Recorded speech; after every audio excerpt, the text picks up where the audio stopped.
नमस्ते दोस्तों आज इस वीडियो में हम schedule caste and schedule tribes prevention of atrocities act 1989 इस विषय पर चर्चा करेंगे। दोस्तों हाल ही में एक जजमेंट आया है सुप्रीम कोर्ट का, उसका नाम है Hitesh Verma versus state of Uttarakhand. इस जजमेंट में सुप्रीम कोर्ट ने जो व्यू लिया है उस पर हम चर्चा करेंगे। सबसे पहले हम इस टॉपिक पर थोड़ी सी चर्चा करेंगे। दोस्तों schedule caste and schedule tribes prevention of atrocities act 1989, इसके जो प्रोविजंस हैं यह बड़े कड़क प्रोविजंस हैं। इसका मतलब यह है कि जो अपर कास्ट का व्यक्ति है और जो लोअर कास्ट का व्यक्ति है, इनके बीच में अगर कभी झगड़ा हो जाए या गाली गलौज हो जाए और लोअर कास्ट के व्यक्ति ने अगर समझो एफआईआर दर्ज की, तो अपर कास्ट के व्यक्ति को तुरंत अरेस्ट किया जाता है। ऐसा प्रोविजन इस कानून में है। लेकिन इस साइटेशन के जरिए यह बात क्लियर की गई है कि लोअर कास्ट का जो व्यक्ति कंप्लेंट करता है, अगर कभी वो झूठी कंप्लेंट करता है तो अपर कास्ट के व्यक्ति को क्या रेमेडी है, इस बात पर हम चर्चा करेंगे।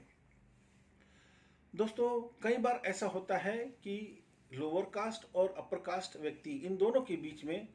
कोई सिविल डिस्प्यूट चल रहा होता है और अपनी बात का, अपने उद्देश्य की पूर्ति के लिए लोअर कास्ट का व्यक्ति जो है वो पुलिस स्टेशन में एफआईआर दर्ज करा देता है, झूठी कंप्लेंट फाइल कर देता है और कहता है कि मुझे इस व्यक्ति ने गाली गलौज दी है, मेरी जाति पर मुझे गाली दी है और इस वजह से इसे अरेस्ट किया जाए। सुप्रीम कोर्ट ने इस केस में यही हेल्ड किया है कि जिस जगह पे यह गाली दी गई है, क्या वो जगह पब्लिक प्लेस है? जिस जगह पे यह गाली दी गई है वह जगह पब्लिक को व्यू हो रही है, अर्थात जिस जगह पे गाली दी गई है क्या वह पब्लिक प्लेस है, और जिस जगह पे गाली दी गई है वहां से वह जगह पब्लिक को दिखाई देती है। सुप्रीम कोर्ट ने इस केस में यह भी हेल्ड किया कि अगर चार दीवारी के बीच में कोई इस तरह की घटना हो जाती है और वहां पर बाहर का व्यक्ति कोई भी नहीं है, रिलेटिव्स छोड़कर, तो क्या कंप्लेंट फाइल हो सकती है? सुप्रीम कोर्ट ने यही इस केस में कहा है कि इस तरह से अगर झूठी केसेस दाखिल हों और अपर कास्ट के व्यक्तियों को अगर तकलीफ होती हो तो वो सेक्शन 482 सीआरपीसी के तहत हाई कोर्ट में केस दाखिल करके ऐसी एफआईआर को खारिज कर सकता है और करवा सकता है। इस केस की फैक्ट्स जो थी, Hitesh Verma versus state of Uttarakhand, इसके फैक्ट्स ये थे कि 10/12/2019 के दिन सुबह 10 बजे के आसपास हितेश वर्मा और उसके कुछ साथियों ने, उनके रिश्तेदारों ने मिलकर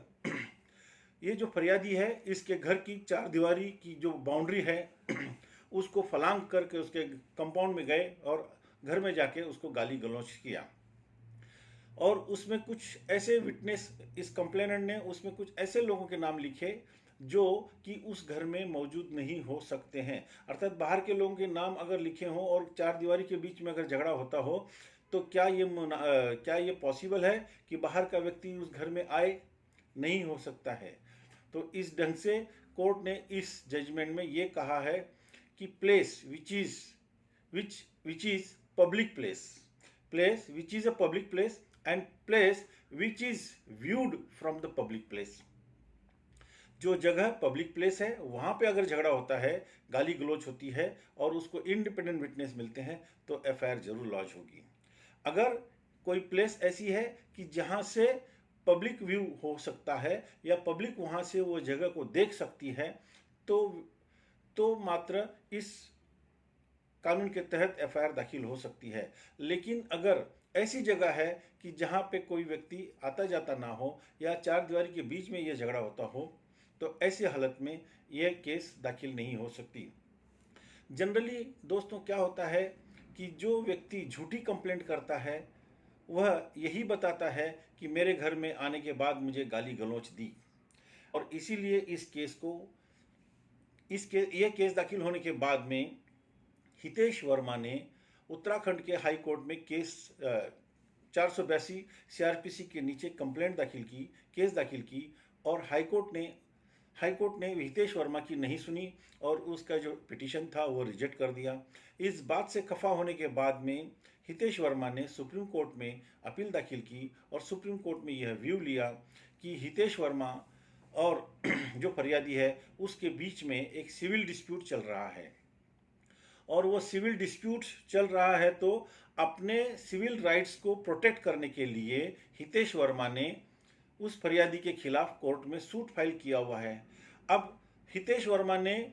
उसके खिलाफ किसी भी प्रकार की कोई कंप्लेंट नहीं करनी चाहिए या कोई सिविल सूट नहीं फाइल करना चाहिए, ऐसा दबाव लाने के लिए इस फरियादी ने उसके ऊपर झूठी कंप्लेंट दाखिल की। तो सुप्रीम कोर्ट ने इस केस में उस फरियादी की जो केस है वो डिसमिस की है और ये कहा है कि इस तरह की जो केसेस होती हैं उसे डिसमिस किया जाना चाहिए। दोस्तों, एक और जजमेंट सुप्रीम कोर्ट ने इस केस में फॉलो किया है और वो है Prithviraj Chauhan versus Union of India. इसका साइटेशन है 2020, अभी हाल ही में ये जजमेंट आया था, 2020 volume 4 supreme court cases, page number 727। इसमें यह कहा गया था कि इस ढंग की अगर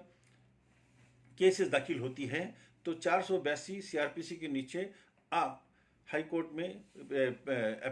एप्लीकेशन फाइल कर सकते हैं और इस ढंग की केसेस आप डिसमिस करवा सकते हैं। उसी तरह से स्वर्ण Singh and others versus state through standing council and others, इसका एक साइटेशन है 2008 वॉल्यूम 8 सुप्रीम कोर्ट केस 435। इस केस में सुप्रीम कोर्ट ने ये व्यू लिया था कि जहाँ पे ये घटना घटी है क्या वो पब्लिक प्लेस है या जहाँ पे जो घटना घटी है क्या वो प्लेस पब्लिक को व्यू हो रही है। अगर ऐसी प्लेस है तो ही एफआईआर दाखिल होगी, अदरवाइज एफआईआर दाखिल नहीं होगी। तो दोस्तों, बहुत बार जब झूठी केसेस दाखिल हो जाती है तो थोड़ा सा दिल दुखता है, ये बात सही है। लेकिन अगर लोअर कास्ट का व्यक्ति सही है और अगर कोई अपर कास्ट का व्यक्ति उसे तकलीफ देता है और उसने सही में कंप्लेंट फाइल की है तो उनके लिए यह कानून बनाया गया है। झूठ को साबित करने के लिए यह कानून नहीं है और झूठ कभी भी कोर्ट में नहीं टिकता है। सच कभी भी हारता नहीं है, यह बात भी आपको मालूम होगी। इसलिए जो झूठी केसेस हैं वो आखिर में कोर्ट में सिद्ध हो ही जाती हैं। इसमें यह भी है कि अगर झूठी केसेस दाखिल होती हैं और जब कोर्ट में उसका निपटारा होता है, जब जजमेंट होती है, तब यह मालूम पड़ता है कि केस झूठी है, तो जिसने एफआईआर फाइल की है उस व्यक्ति को दंड भी हो सकता है और फरियादी को दंड कंपनसेशन देने के आदेश भी हो सकते हैं। दोस्तों, मेरा यह वीडियो आपको अच्छा लगा होगा ऐसा मैं सोच रहा हूं। अगर आपको ये लगता है कि मेरा ये वीडियो अच्छा है तो आप कृपया करके मेरा ये YouTube चैनल जो है सब्सक्राइब कीजिए और अपने दोस्तों को भी भेजिए ताकि आपको आने वाले वक्त में इसी तरह से छोटे छोटे वीडियो आपको मिलते रहेंगे और आपको कानून की मालूमात मिलती रहेगी। धन्यवाद।